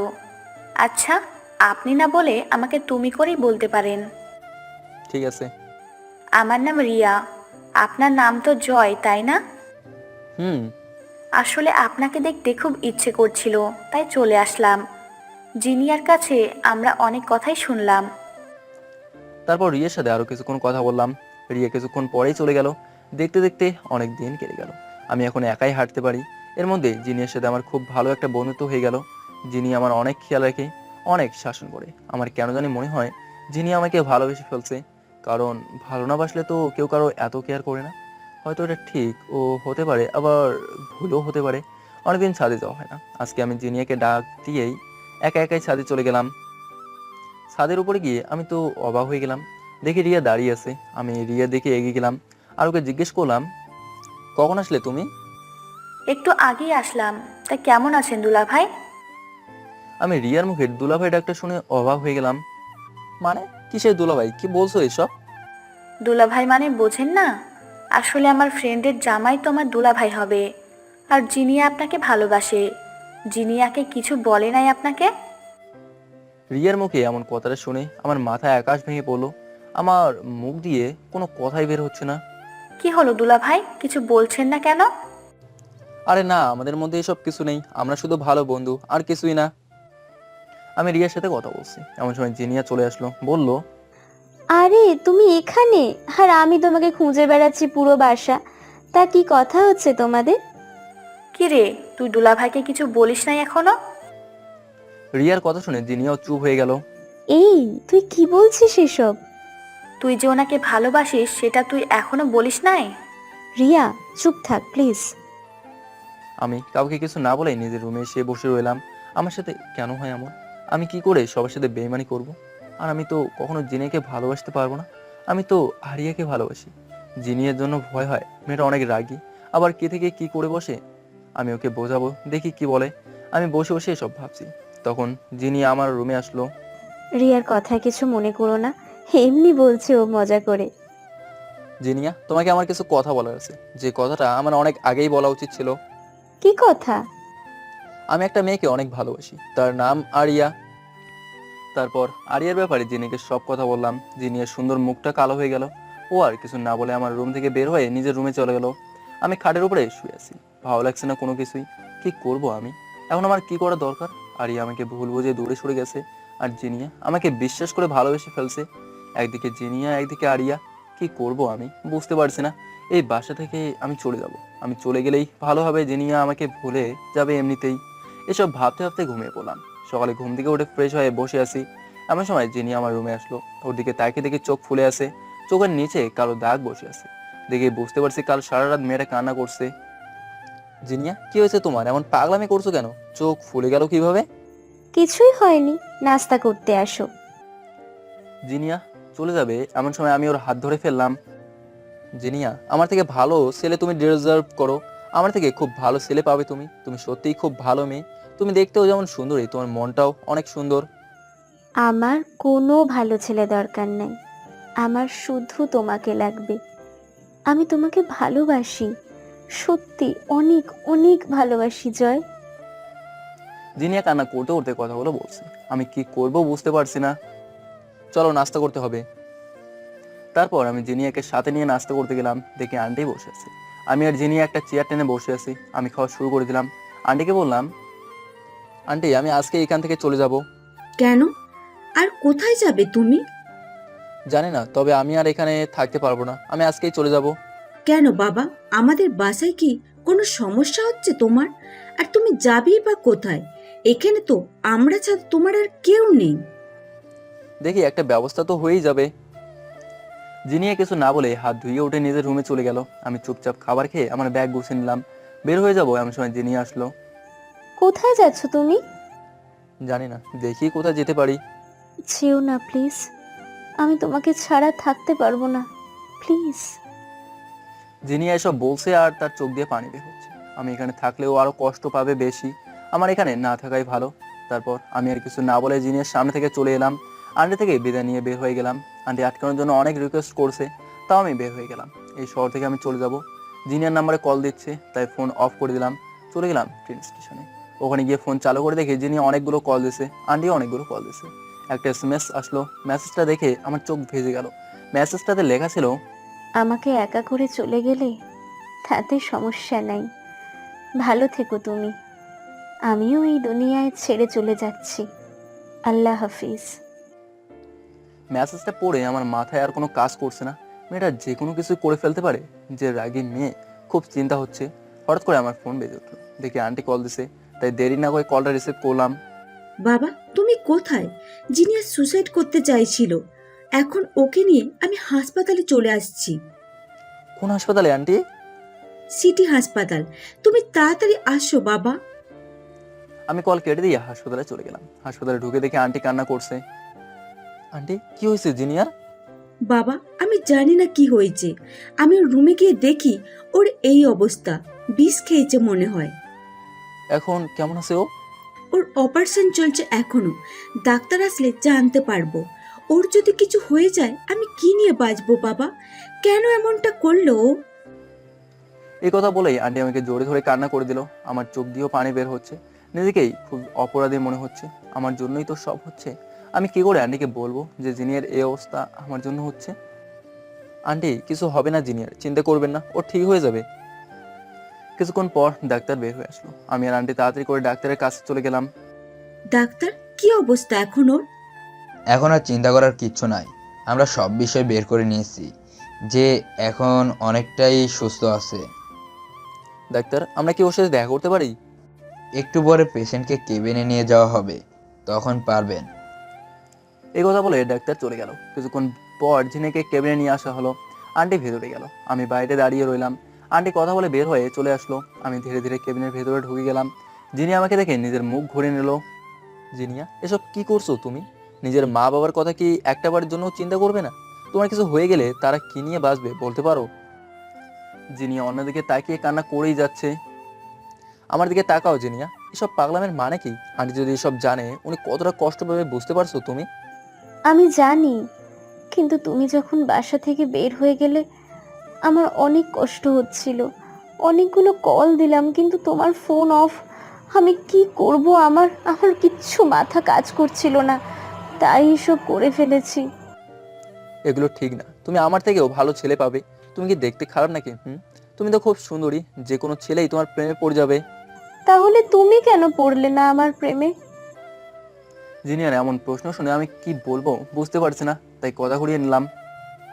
এখন কেমন লাগছে তোমার? ভালো। এমন কাজ আর কখনো করবে না, ঠিক আছে? যদি কারো আমাকে জীবনের জন্য হারাবে বলে দিলাম। আমি তোমার বন্ধু হয়ে সব সময় তোমার পাশে থাকবো, কথা দিলাম। এইভাবে আর কখনো চলে যাবে না তো? না, যাব না। আর তোমার জন্য আমার থেকে ভালো একটা ছেলে দেখে বিয়ে করে দেবো। আমি দাঁড়িয়ে, ঠিক আছে? তোমার থেকে ভালো আর কাউকে লাগবে না আমার, তোমার মতোই হলেই তো চলবে। আচ্ছা ঠিক আছে, এখন রেস্ট নাও। তারপর আমি জিনিয়ার কেবিন থেকে বের হয়ে গেলাম। একটা চিন্তা মাথা থেকে দূর হলো, জিনিয়া আমাকে নিয়ে আর পাগলামি করবে না। দেখতে দেখতে 2 দিন পার হয়ে গেল। জিনিয়া এখন সুস্থ অনেকটাই, তাই তাকে নিয়ে বাসায় চলে গেলাম। একদিন পর আমি রুমের মধ্যে শুয়ে আছি, হঠাৎ করে আন্টি আমার রুমে চলে আসলো। আমি আন্টিকে দেখে বসে বললাম, আন্টি কিছু বলবেন আপনি? তোমার সাথে আমার কিছু কথা ছিল বাবা। জি আন্টি, বলুন কি কথা? তুমি আবার পড়াশোনা শুরু করে দাও, আমাদের এখানে ভার্সিটিতে তুমি ভর্তি হয়ে যাও, তাহলে তুমি আর জিনিয়া একসাথে যা আশা করতে পারবে। আমারও জিনিয়াকে নিয়ে চিন্তা মুক্ত হবে। ঠিক আছে আন্টি, কিন্তু আমাকে যে গ্রামে যেতে হবে, সেখান থেকে ছাড়পত্র নিয়ে আসতে হবে, না হলে তো আমাকে ভর্তি নেবে না। ঠিক আছে, তাহলে তুমি কাল চলে যাও গ্রামে, আর আমি এদিকে সব ঠিক করে নিই। জি আন্টি, ধন্যবাদ। ধন্যবাদ কিসের আবার? এই যে আমি আবার পড়াশোনা করতে পারবো, আমার খুব ভালো লাগছে। ধুর বোকা, মাকে কি কেউ ধন্যবাদ দেয় নাকি? আচ্ছা ঠিক আছে। তারপর আন্টি চলে গেল। রাতের খাবার খেয়ে শুয়ে আছি, এমন সময় জিনি আসলো আমার রুমে। কি করছো তুমি? কিছু না, তুমি হঠাৎ কিছু বলবে নাকি? আম্মু বললো তুমি নাকি কালকে তোমাদের গ্রামে যাবে। হুম। ও আচ্ছা, ওখানে গেলে তোমার খারাপ লাগবে না? আমি কিছু না বলে চুপ হয়ে বসে আছি। আরে মন খারাপ করতে হবে না, সাবধানে যাও, ঠিক আছে? আর আমাদের সব কিছু জানিয়ে দিতে ভুলে যেও না আবার। হুম। তারপর জিনিয়া বের হয়ে চলে গেল। আমি আমার রুমে বসে আছি, শুয়েও আছি। অনেকদিন পরে গ্রামে যাব, কেমন যেন লাগছে। সবাই হয়তো এই কয়েক মাসে আমাকে ভুলে গিয়েছে। জয় নামের যে কেউ একজন ছিল, সেটা সবাই ভুলে গেছে। এসব ভাবতে ভাবতে ঘুমিয়ে পড়লাম। সকালে আন্টির ডাকে ঘুম ভেঙে গেল। রেডি হয়ে নাস্তা খেয়ে সবার সামনে থেকে বিদায় নিয়ে বের হয়ে গেলাম। একটা ট্রেনে উঠে গ্রামের উদ্দেশ্যে রওনা দিলাম। ট্রেনের জানালার পাশে বসলাম। প্রায় 4 ঘন্টা পরে নিজের গ্রামে গিয়ে পড়লাম। ট্রেন থেকে নেমেই দেখি আমার বন্ধু জুনায়েদ দাঁড়িয়ে আছে। জুনায়েদ আমাকে দেখেই দৌড়ে আমার কাছে চলে আসলো, আমাকে জড়িয়ে ধরলো। কিরে, তুই এতদিন কোথায় ছিলি? তোর ফোন বন্ধ, তোর কোনো খোঁজ খবর নাই, তোকে কত খুঁজেছি। বাদ দে ওসব কথা, কেমন আছিস তুই? আমি ভালো আছি, তুই কেমন আছিস? আমিও ভালো। আমার বাবা মা কেমন আছে দোস্ত? তুই ওইসব লোকদের এখনো বাবা মা বলে ডাকিস? তারা হয়তো আমাকে ভুল বুঝে বের করে দিয়েছে, তাই বলে কি আমি আমার নিজের মা বাবাকেও ভুলে যাব? তুই তাহলে কিছুই জানিস না? কি বলতে চাইছিস তুই? আমি কিছু জানি না মানে কি? তুই যাদের এতদিন বাবা মা বলে জানতিস, তারা তোর আসল বাবা মা নয়, আর তারা এখন জেলের ভিতরে আছে। জুনায়েদের কথা শুনে আমার মাথায় আকাশ ভেঙে পড়লো। আমি ধপ করে মাটিতে বসে গেলাম। চারিদিক যেন ঝাপসা হয়ে আসছে, মুখ দিয়ে কোনো কথা বের হচ্ছে না। আমার চোখ ঘোলা হয়ে আসছে, মনে হয় এখনই বৃষ্টি নামবে আমার চোখ দিয়ে। আমি এসব বিশ্বাস করি না। তুই এসব কি বলছিস? তাহলে আমার আসল মা বাবা কারা? তুই গিয়ে তানজিনার সাথে কথা বল, ও সব জানে। আমি সব কিছু বলতে পারছি না দোস্ত, ক্ষমা করিস। আমি তানজিনা বলে কাউকে চিনি না। আমি সব থেকে আপন মনে করতাম যাকে, সেই তো আমাকে মিথ্যা অপবাদ দিল। আর ওর সাথে আমি কথা বলতেও চাই না কখনো। যে বোনকে আমি এতটা ভালোবাসতাম, শেষে সেও আমাকে মিথ্যা অপবাদ দিল। তানজিনা যা করেছে সব তোর ভালোর জন্যই করেছে। ওর নিজের বাবা মাকে পুলিশের হাতে তুলে দিয়েছে, কিন্তু কেন দিল আমি শিওর জানি না। তুই ওর সাথে গিয়ে কথা বল। আমি কিছুই বুঝতে পারছি না কি হচ্ছে এসব। আমি এক দৌড়ে আমার বাসার দিকে চলে গেলাম। বাসার সামনে গিয়ে দরজার কলিং বেল চাপ দিতে তানজিনা এসে দরজা খুলে দিল। আমি তানজিনাকে দেখে নিজের চোখকে সামলাতে রাখতে পারলাম না। আমার চোখ দিয়ে অঝরে পানি নামছে। আমার বোনটা কি হয়ে গেল? আগের থেকে অনেকটা শুকিয়ে গেছে। কান্না করে করে চোখের নিচে কালো দাগ বসে ফেলছে। আমি ধীরে ধীরে তানজিনার দিকে গেলাম। তানজিনা আমার দিকে তাকিয়ে আছে আর তার চোখ দিয়ে পানি বের হচ্ছে। তানজিনা চুপ হয়ে দাঁড়িয়ে আছে আর চোখের পানি ফেলছে। আমি গিয়ে তানজিনার চোখ থেকে পানি মুছে দিলাম। তানজিনার সাথে সাথে আমার পা ধরে কান্না করে দিল। ভাইয়া, আমাকে তুই ক্ষমা করে দিস। আমি অনেক বড় একটা পাপ করে ফেলেছি তোর সাথে। আমি তানজিনাকে 2 হাত দিয়ে ধরে দাঁড় করালাম। এবার তানজিনা আমাকে শক্ত করে জড়ে ধরে কান্না করে দিল। তানজিনার কান্না দেখে আমি নিজেকে আর ঠিক রাখতে পারলাম না। ভাইয়া, তুই আমাকে ক্ষমা করে দিস। আমার জন্য তোকে অনেক কষ্ট করতে হয়েছে। তুই এতদিন কোথায় ছিলিস? তোকে আমি কত জায়গায় খুঁজেছি, কিন্তু কোথাও পাইনি। তোকে আমি পরে সব বলবো, আগে বল কি হয়েছে আর মা বাবা কেন জেলের ভিতরে বন্দি? ভাইয়া, তুই এদের বাবা মা বলে ডাকিস না। এরা আসলে কোনো মানুষ না ভাইয়া। এরা জানোয়ারের থেকেও অনেক খারাপ। আমার ঘৃণা হচ্ছে। আমি তাদের পেটের সন্তান। আমি কিছুই বুঝতে পারছি না, তুই আমাকে সব ক্লিয়ার করে বলতো। আমার মাথা কাজ করছে না, সব কেমন যেন এলোমেলো লাগছে। ভাইয়া, আমি সেদিন তোকে মিথ্যে অপবাদ দিয়ে বাসা থেকে বের করতে না পারলে ওরা তোকে মেরে ফেলতো। তারা তোকে মেরে ফেলার জন্য প্ল্যান করেছে, আর আমি সেটা শুনে ফেলি। তোকে এমনি চলে যেতে বললে তুই যাবি না, তাই আমাকে মিথ্যে নাটক সাজাতে হয়েছে। কিন্তু কেন? আমি কি তাদের নিজের সন্তান না? সেই জন্য নাকি অন্য কিছু? তাহলে শোন, আমি সব বলছি।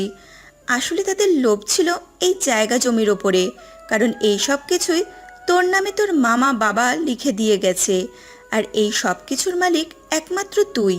তারা তোকে মারতে পারলেই সব কিছুই তাদের হয়ে যেত। মা বাবা জেলের ভিতরে বন্দি কেন? কি করছে তারা? তাহলে শোন, আমি ওই দিন তোর রুম থেকে বের হয়ে আমার রুমের দিকে যাচ্ছিলাম। হঠাৎ করে মায়ের একটা কথা শুনে কানে আসলো, আর আমি দাঁড়িয়ে গেলাম। আমি আড়াল থেকে তাদের সব কথা শুনতে পাচ্ছিলাম। জয়কে আর বাঁচিয়ে রাখার দরকার নেই। ওর ওপরে এত অত্যাচার করি, তাও বাসা থেকে যায় না। বিনা কারণে মারধর করি, ঠিক মতো খেতে দিই না, তাও এইখানেই পড়ে থাকে। তাহলে কি করতে বলছো? ওকে মেরে দিলে ভালো হবে। ওর মাকে যেভাবে মেরেছি ওকে সেইভাবেই মারতে হবে। নাহলে ও যদি সব জেনে যায়, আর যদি জানতে পারে এই সব কিছুই ওর নিজের, তাহলে আমাদের কি অবস্থা হবে বুঝতে পারছো? আর ও যদি না মরে তো আমরা এসব কোনো কিছুই পাবো না। কিছুদিন পরে ওর 22 বছর পূর্ণ হবে। 22 হলেই ওর থেকে সব কিছু আমরা নিতে পারবো। ঠিক আছে, তুমি যা বলবে তাই হবে। তবে সব সাবধানে করতে হবে, কেউ যেন না জানে। জানলে অনেক বড় সমস্যা হবে। হুম। কথাগুলো আম্মু আর আব্বু বলছিল আর তানজিনা সব শুনে ফেলে। আমি সব শুনে আমার ফোন দিয়ে ভিডিও করা শুরু করে দিই। আসলে ভাইয়া, আমার ভাবতেও অনেক খারাপ লাগছিল আমার মা বাবা এতটা খারাপ। তারপর আমি চিন্তা করলাম তোকে বাসা থেকে বের করতে হবে। আমি জানি তোকে আমি এইসব বললে তুই কোনোদিনই আমার কথা বিশ্বাস করবি না, আর তোকে বললে তুই এই বাড়ি থেকে যাবি না। তাই আমি এমন একটা খারাপ কথা বলতে বাধ্য হলাম, যেন তুই আমার উপরে রাগ করে হলেও এই বাসা থেকে চলে যাস। আর আমি আরিয়া আপুকেও কল করে কথাটা বললাম, যেন আরিয়া আপু তোকে ভুল বোঝে। আরিয়া আপু আমার কথা বিশ্বাস করতে চায়নি, কিন্তু আমি তাকে বিশ্বাস করাতে বাধ্য করেছি।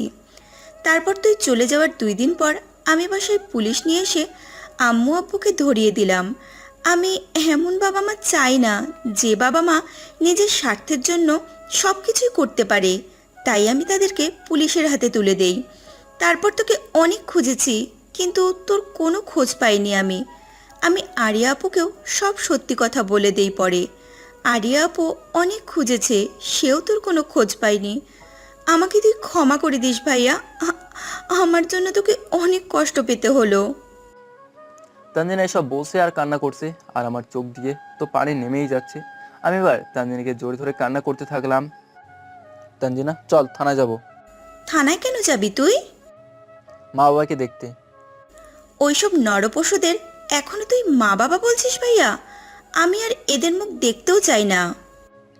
এভাবে বলতে নাই, ওনারা তোর নিজের মা বাবা। মা বাবা যতই খারাপ হোক তাও তারা মা বাবাই। আমার কষ্ট এটাই যে তারা আমার আপন মা বাবা। নিজের উপরেই ঘৃণা হচ্ছে। আমি এমন এক পাপিষ্ট মায়ের পেট থেকে জন্ম নিয়েছি। জন্মের সময় আমার মৃত্যু হলেও অনেক ভালো হতো। তানজিনার মুখে এমন কথা শুনে তানজিনের গালে ঠাস করে একটা থাপ্পড় বসিয়ে দিলাম। মা বাবাকে নিয়ে এইভাবে কথা বলবি না, তুই এখন আমার সাথে চল চুপচাপ করে, মা বাবার সাথে আমার একটু কথা আছে। তারপর তানজিনা যেতে রাজি হলো। এমন সময় দরজার কলিং বেলের শব্দ শুনতে পেলাম। তানজিনা দরজা খুলে দিল। আমি মাথা নিচু করে বসে আছি। এমন সময় অনুভব করতে পারলাম কেউ আমার পা ধরে কান্না করছে। আমি মাথা উঠে দেখি আরিয়া। আরিয়া হয়তো আমি আসার খবরটা পেয়ে গেছে জুনাইদের থেকে, তাই চলে আসছে। কি করছো এসব তুমি? আমাকে তুমি ক্ষমা করে দাও প্লিজ। আমি তোমাকে সেই দিন অনেক অপমান করেছি, তোমার কথা বিশ্বাস করি নাই। আমাদের এতদিনের রিলেশন, তাও আমি তোমাকে অবিশ্বাস করেছি। মুখে যা আসছিল তাই বলেছি। আমাকে তুমি ক্ষমা করে দাও। আমি আরিয়াকে উঠিয়ে দাঁড় করালাম। আরিয়া দেখে তাকে অনেক কষ্ট হচ্ছিল যে আরিয়ার মুখ দেখলে আমার সব কষ্ট দূর হয়ে যেত। আর আজ তার কি অবস্থা হলো, আগের থেকে অনেক শুকিয়ে গেছে, চোখের নিচে কালো দাগ বসে গেছে, খুব খারাপ লাগছে। নিজের কি অবস্থা করলে তুমি, নিজের খেয়াল রাখোনি কেন? কিভাবে আমি ঠিক থাকবো? আমি এমন একটা ছেলেকে অপমান করলাম যে আমার সাথে এতদিন থাকলেও আমি তাকে চিনতে পারিনি। আমাকে তুমি ক্ষমা করে দাও প্লিজ। তোমার উপরে আমার কোনো রাগ অভিমান নেই, তোমার তো দোষ ছিল না, দোষ ছিল আমার কপালের। ভাইয়া, আরিয়া আপু তোকে অনেক ভালোবাসে, আর তার তো কোনো দোষ ছিল না। আমি আপুকে যা বলেছি তাই বিশ্বাস করেছে। আপু তোর জন্য অনেক কান্নাকাটি করছে। তুই আপুর উপরে আর রাগ করে থাকিস না। আমি রাগ করি নাই। আরিয়া আমার দিকে এগিয়ে আসলো আর আমার পায়ে আবার হাত দিয়ে দিতে চেয়েছিল। আমি তখনই আরিয়াকে তুলে আমার বুকে জড়িয়ে নিলাম। আরিয়া আমার বুকে মাথা রেখে কান্না করেই যাচ্ছে। আমি আরিয়াকে জড়িয়ে ধরে রাখলাম। আসলে আরিয়া আমাকে সত্যি অনেক ভালোবাসে, তাই আজকে ওকে কান্না করতে নিষেধ করছি না, কান্না করুক একটু। অনেকক্ষণ পরে আরিয়াকে আমি সরিয়ে দিলাম। আমরা এখন থানায় যাব, চলো তোমরা আমার সাথেই যাবে। তারপর আমরা তিনজনে বের হয়ে গেলাম। কিছুক্ষণের মধ্যেই থানার পৌঁছে গেলাম। থানায় ঢুকে দেখি আমার মা বাবা থানার ভিতরে বন্দি। আমি এসব নিতে পারছি না, আমার খুব কষ্ট হচ্ছে। আমার চোখ দিয়ে কয়েক ফোঁটা পানি গড়িয়ে পড়লো। মা বাবা আমাকে দেখে তারা নিজেদের মাথা নিচু করে ফেললো। আমি ধীরে ধীরে তাদের দিকে এগিয়ে গেলাম। আব্বু আম্মু কেমন আছো তোমরা? আমার কথা শুনে আব্বু আম্মু আমার দিকে তাকিয়ে তাদের চোখের পানি ছেড়ে দিল। আপনারা ভাবছেন আমি এখন ওদের মা বাবা বলে কেন ডাকছি, তাই তো? কারণটা হলো তারা আমাকে কখনো নিজের সন্তান মনে না করলো, আমি তাদের নিজের আপন বাবা মা মনেই করতাম। ভালো তাদের সেই আপন বাবা মা ভেবেই এসেছি। আব্বু আম্মুকে নাও কথা বলছে না, আমার দিকে তাকিয়ে তারা চোখের পানিই ফেলছে। তারা হয়তো এমনটা আশা করেনি যে আমি তাদের মা বাবা বলে এখনো ডাকবো। আম্মু আব্বু চুপচাপ দাঁড়িয়ে আছে। তোমাদের সাথে আমার কিছু কথা আছে, আমার কিছু প্রশ্ন আছে, উত্তর দিতে পারবে? আচ্ছা, আমার মা বাবা কারা, আর তাদের তোমরা মেরে ফেললে কেন? কি করছে তারা তোমাদের সাথে? আরে আমি তোমাদের সবসময় অনেক ভালোবাসতাম। সবাই বলতো মা বাবা যা করে সন্তানের ভালোর জন্যই করেন, তাই তোমাদের দেওয়া সব কষ্ট আমি মাথা পেতে নিতাম, কখনো প্রতিবাদ করি নাই। কতদিন পানি খেয়ে ঘুমিয়ে গেছি, কতদিন না খেয়ে সারা রাত কাটিয়েছি, তারপরেও কখনো কোনো অভিযোগ করি নাই। কোনো দোষ না করেও অনেকবার তোমাদের আঘাতে কত বিক্ষত হয়েছি, নিজের শরীরে রক্ত ঝরিয়েছি। কি দোষ ছিল আমার আর আমার মা বাবার? আমাদের এসব সম্পত্তির উপরে তোমাদের লোভ ছিল, আমাকে বললেই আমি তোমাদের নামে সব লিখে দিতাম। আমি এসব দিয়ে কি করব? আমার তো এসবের কোনো প্রয়োজন ছিল না, আমার তো একটু ভালোবাসার দরকার ছিল। জানো আম্মু, খুব করে ইচ্ছে করতো তোমার হাতে খাবার খাওয়ার, কিন্তু কখনো সাহস করে বলতে পারিনি তোমার মায়ের ভয়ে।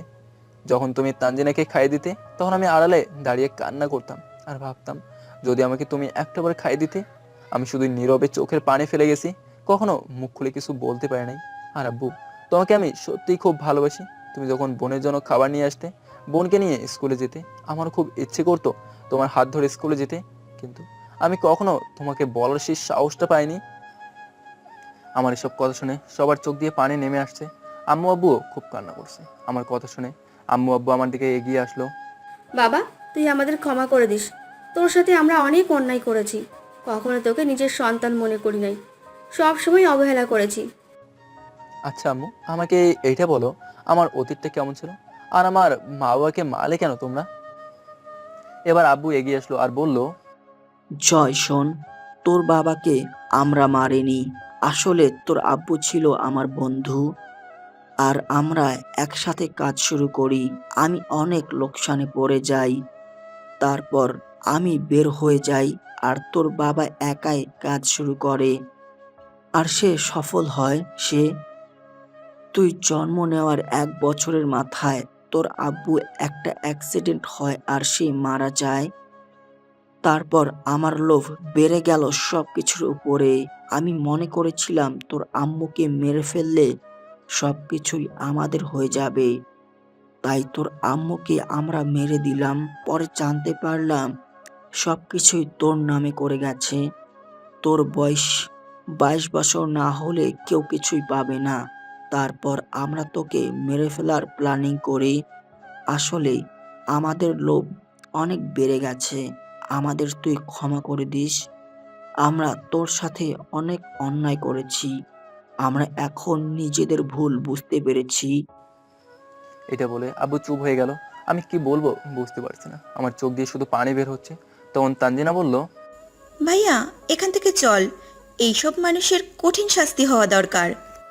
জয়, তানজিনা ঠিকই বলছে। এই সব মানুষদের জন্য তোমার নিজের বাবা মাকে হারাতে হয়েছে, তাদের ভালোবাসা থেকে বঞ্চিত করেছে।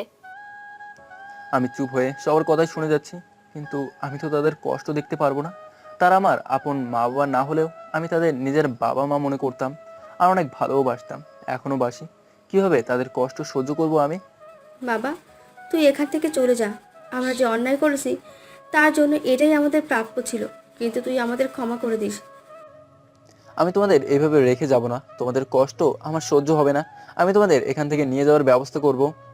ভাইয়া তুই এসব কি করছিস? যারা তোকে এত কষ্ট দিল তাদের ছেড়ে দিতে বলছিস? তুই আসলে কি মানুষ? আমি বুঝতে পারছি না ভাইয়া, মানুষ কিভাবে এতটা কষ্ট সহ্য করতে পারে। তোকে না দেখলে কখনোই বুঝতে পারতাম না। এই কথা বলে তানজিনা আমাকে জড়িয়ে ধরে কান্না করে দিল। তারপর আমি পুলিশের সাথে কথা বলে আব্বু আম্মুকে বের করে নিলাম থানা থেকে। তারপর সবাই মিলে বাসাতে চলে গেলাম। আমি বাসায় মাথা নিচু করে বসে আছি, আর সবাই আমার পাশে দাঁড়িয়ে আছে, কেউ কোনো কথা বলছে না।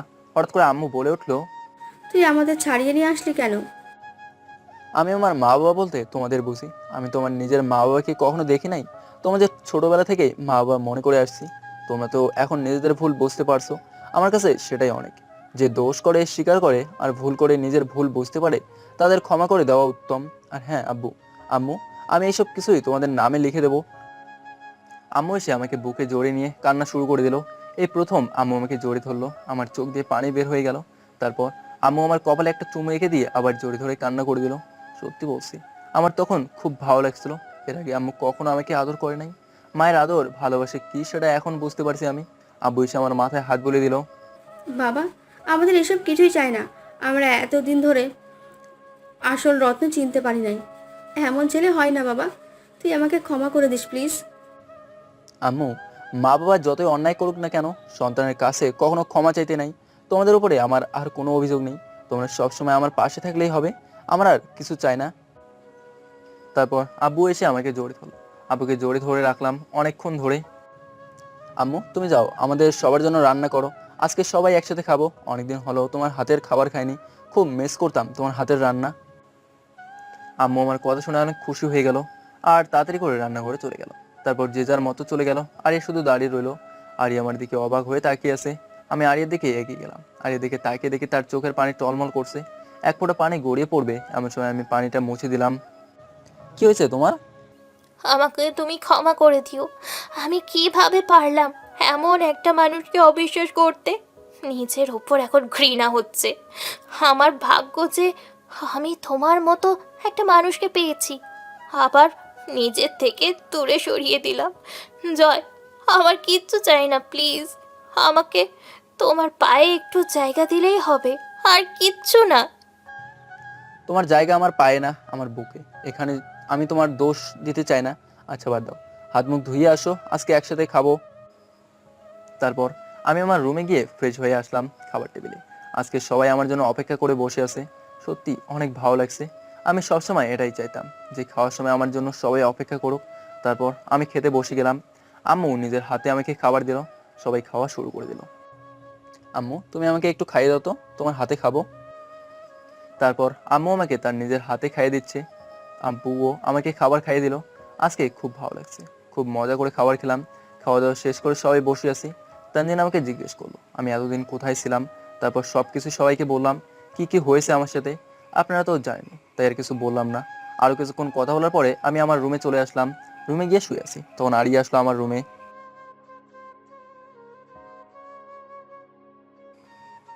তখনই আমি আরিয়াকে টান দিয়ে নিজের কাছে নিয়ে আসলাম।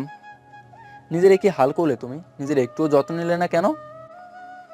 আরিয়া আবার কান্না করে দিল। আমি আরিয়াকে জড়িয়ে ধরলাম আর আরিয়ার কপালে একটা ভালোবাসার পরশ রেখে দিলাম।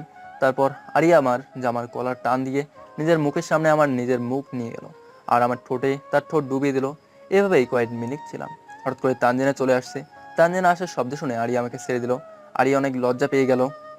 কি হচ্ছিল এইসব, হ্যাঁ? আরিয়া লজ্জায় এক দৌড়ে রুম থেকে বের হয়ে গেল আর সোজা নিজের বাসায় চলে গেল। তানজিনের সাথে অনেকক্ষণ কথা বললাম। দেখতে দেখতে রাত 10টা বেজে গেল। রাতের খাওয়া শেষ করে শুয়ে আছি। হঠাৎ করে আমার ফোন বেজে উঠলো। আমি ফোনের দিকে তাকিয়ে দেখে আন্টি কল করছে। তাই দেরি না করে তাড়াতাড়ি কল রিসিভ করলাম। কেমন আছো বাবা? ওখানে গিয়ে কি আমাদের ভুলেই গেলে নাকি? না আন্টি, আসলে একটা সমস্যা হয়েছিল, তাই কল দিতে পারি নাই। আর আমি কালকেই ফিরে এসে সব বলবো আপনাদের। ঠিক আছে, জিনিয়ার সাথে কথা বলো। তারপর আন্টির হাত থেকে ফোন নিয়ে জিনিয়া কথা বলা শুরু করে দিল। কে মিস্টার জয়? গ্রামে গিয়ে দেখি আমাকে ভুলেই গেছো। ওখানে সব ঠিকঠাক আছে তো? সব ঠিক আছে। তাহলে তো ভালোই। আচ্ছা, আসবে কবে? তোমাকে ছাড়া আর ভালো লাগছে না, তাড়াতাড়ি চলে আসো। আসবো। আর তোমাদের সাথে অনেক কথা আছে জানো, আজ আমি অনেক হ্যাপি। কি নিয়ে এত হ্যাপি জানতে পারি? কাল এসে সব বলবো। ওকে, ঠিক আছে। আচ্ছা, আরিয়ার সাথে দেখা হয়েছে নাকি? হুম। ও আচ্ছা, রাখলাম। ভালো থেকো আর সাবধানে এসো। শুভরাত্রি। তারপর জিনিয়া কলটা কেটে দিল। আমি ফোন রেখে দিলাম পাশে। আমার ফোন বেজে উঠলো, দেখি আরিয়া কল দিছে। আরিয়ার সাথে কিছুক্ষণ কথা বললাম। আরিয়াকে বলে দিলাম কাল আমি চলে যাব, আবার এখানেই চলে আসব। আরিয়ার সাথে কথা বলা শেষ করে আমি ঘুমিয়ে গেলাম। সকালে তাড়াতাড়ি উঠে ফ্রেশ হয়ে নাস্তা খেয়ে সবার থেকে বিদায় নিয়ে ঢাকার উদ্দেশ্যে রওনা দিলাম। 4 ঘন্টার মধ্যে ঢাকা পৌঁছে গেলাম। তারপর আমি সোজা বাসায় চলে গেলাম। বাসায় গিয়ে আন্টি আর জিনিয়াকে সব বললাম। তারা আমার সবকিছু শুনে অনেকটা অবাক হলেও খুশি হয়েছে, কারণ আমি আমার সবকিছুই ফিরে পেলাম। আসলে বাবা, তোমার মতো ছেলে পা সত্যি ভাগ্যের ব্যাপার। দোয়া করি ভালো থেকো সব সময়। জি। তো গ্রামে চলে যাবে নাকি আবার? জি আন্টি, চলে যাব ওখানে। ওখানে গেলে তো আমাদের ভুলেই যাবে। কি বলছেন আন্টি, ভুলবো কেন? আমি তো আপনাদের কাছে চিরকৃতজ্ঞ। আমার খারাপ সময় আমার পাশে ছিলেন, আপনাদের আমি কখনো ভুলতে পারবো না। আমার মতো একজন মা পেলাম, জিনিয়ার মতো বন্ধু হিসেবে পেলাম। জিনিয়ার দিকে তাকাতেই দেখি জিনিয়া নিজের রুমের দিকে চলে গেল মুখ কালো করে। ওর আবার কি হলো? এভাবে চলে গেল কেন? আমি দেখছি। তারপর আমি জিনিয়ার রুমে চলে গেলাম। দেখি জিনিয়া বসে আছে মন খারাপ করে। মন খারাপ কেন তোমার? কই, না তো। মন খারাপ হবে কেন? এইভাবে চলে আসলে কেন? এমনি। আচ্ছা বাদ দাও, গ্রামে গেলে আমাদের ভুলে যাবে না তো আবার? কখনো ভুলতে পারবো না, তোমার মতো বন্ধুকে কি কখনো ভোলা যায়? জিনি আমার কথা শুনে কান্না করে দিল, কিন্তু কিছু বলতে পারলো না। তারপর আমি জিনিয়ার রুম থেকে বের হয়ে গেলাম। নিচে বসে আন্টির সাথে কথা বলছি, তখন জিনি আসলো আমাদের কাছে। সবার থেকে বিদায় নিয়ে আবার গ্রামে চলে আসলাম। আস্তে আস্তে রাত হয়ে গেল। সবার সাথে খাবার খেয়ে ঘুমিয়ে গেলাম। এভাবেই কেটে গেল 1 মাস। এখন খুব ভালোই কাটছে আমার দিনকাল। এখন আমি অনেক হ্যাপি। এর মধ্যেই আমি আব্বু আম্মুর কাছে আরিয়ার কথা বলে দিই। তারা আরিয়ার কথা শুনে আমাদের বিয়েও ঠিক করে ফেলে। আব্বু আম্মু এখন আমাকে তাদের নিজের সন্তানের মতোই ভালোবাসে। এখন বলতে গেলে আমার কোনো দুঃখ নেই, অনেক সুখী আমি। কিছুদিন পরেই আমাদের বিয়ের সব আয়োজন করা হচ্ছে। আন্টি আর জিনিয়াকে দাওয়াত দিয়েছি, তারাও চলে আসবে। দেখতে দেখতে বিয়ের দিন এগিয়ে আসলো। আর 3 দিন পরে আমার বিয়ে। আমি রুমে বসে ফোন টিপছি। আচমকা কেউ আমার চোখ ধরে ফেলে। বুঝতে পারছিলাম না কি হতে পারে। আমি অনেকবার বললাম কি, কিন্তু কোনো কথা বের হচ্ছে না। এবার আমি জোর করে হাত সরিয়ে দেখি জিনিয়া। ও তুমি কখন আসলে? আমাকে তো বললে না। বলি নাই, তার কারণ সারপ্রাইজ দেব বলে। ভালোই, আন্টি আসছে নাকি? আসছে তো, আন্টির সাথে কথা বলছে। তারপর আমি জিনিয়াকে নিয়ে নিচে চলে আসলাম। এসে দেখি আন্টি আম্মুর সাথে কথা বলছে। আন্টি কেমন আছেন? আলহামদুলিল্লাহ ভালো আছি। আসার আগে আমাকে বললেন না কেন? জিনিয়া না করেছে বলতে। আচ্ছা ঠিক আছে, কথা বলুন আপনারা। তারপর জিনেকে নিয়ে আমি আমার রুমে চলে গেলাম। আমি তোমাদের এলাকাটা ঘুরতে চাই আর আরিয়াকে দেখব। ওকে বিকেলে আসতে বলো না, একসাথে বের হব। ঠিক আছে। জিনিয়ার সাথে কথা বলছি, এমন সময় তানজিনা আসলো। আসতে পারি আমি? আরে আয়, তোর সাথে পরিচয় করে দেই। তারপর দুজনের পরিচয় করে দিলাম। এদের মধ্যে ভালোই ভাব হয়ে গেল। এখন আর আমাকে পাত্তাই দিচ্ছে না। আমি রুম থেকে বের হয়ে গেলাম। বের হয়ে আরিয়াকে কল দিয়ে বললাম জিনিয়া আসছে। আরিয়া জিনিয়ার কথা জানে। আমি জিনিয়ার কথা বলছিলাম আরিয়ার কাছে। বিকালে আমি তানজিনা জিনিয়া বাসা থেকে বের হয়ে গেলাম। আরিয়াকে আসতে বলছি, সেও চলে আসবে। কিছুক্ষণ পরে আরিয়া চলে আসলো। আরিয়ার সামনে জিনিয়ার পরিচয় করে দিলাম। এবার দুজনেই কথা বলছে। সবাই মিলে অনেকক্ষণ ঘোরাঘুরি করলাম, অনেক কিছুই খেলাম। তারপর আরিয়াকে আরিয়ার বাসার দিকে আমরা আমাদের বাসায় চলে আসলাম। দেখতে দেখতে বিয়ের দিন চলে আসলো। আজ আমার আর আরিয়ার বিয়ে। বিয়ের কাজ শেষ করে আরিয়াকে নিয়ে বাসায় চলে আসলাম। আজকে আকাশ জুড়ে একটা মস্ত বড় চাঁদ উঠেছে। আজকে বোধহয় পূর্ণিমা। চিলেকোঠায় বসেছিলাম। ছাদের উত্তাল পাত্তাল আলো দেখে ছাদের কার্নিশে এসে দাঁড়িয়েছি। তারপর একটু একটু ছাদ দেখতে জ্যোৎস্না চেয়ে নিয়ে গায়ে মাখছি। একটু একটু হাওয়াও বইছে, বেশ ঠান্ডা হাওয়া। আচ্ছা, এটা বাংলার কি মাস?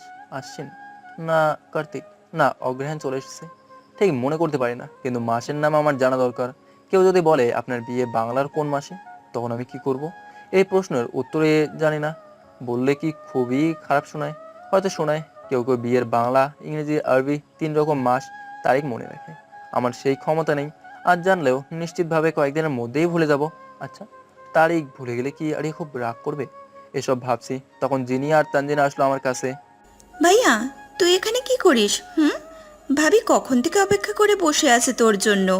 তাড়াতাড়ি যা। তারপর আমি বাসর ঘরের সামনে গিয়ে দাঁড়িয়ে গেলাম। কেমন একটা অনুভূতি কাজ করছে নিজের ভেতরে। তারপর আমি রুমের ভেতরে ঢুকে দরজা বন্ধ করে দিলাম। আরিয়া উঠে এসে আমাকে সালাম করলো। আমি আরিয়াকে 2 হাত দিয়ে তুলে কপালে একটা চুমু দিয়ে বুকে টেনে নিলাম। তারপর নামাজ পড়ে আরিয়াকে কোলে তুলে খাটের উপরে নিয়ে আসলাম। আরিয়ার সাথে অনেকক্ষণ গল্প করলাম। আমি সত্যি আজ অনেক হ্যাপি তোমার মতো একজন স্বামী পেয়ে। খুব ভালোবাসি তোমাকে, সারা জীবন তোমার বুকে মাথা রেখে থাকতে চাই। আমিও ভালোবাসি আমার মিষ্টি বউটাকে, খুব বেশি ভালোবাসি। চলো এবার শুরু করি। আমি আর পারছি না। কি পারছো না তুমি? আর কি শুরু করার কথা বলছো?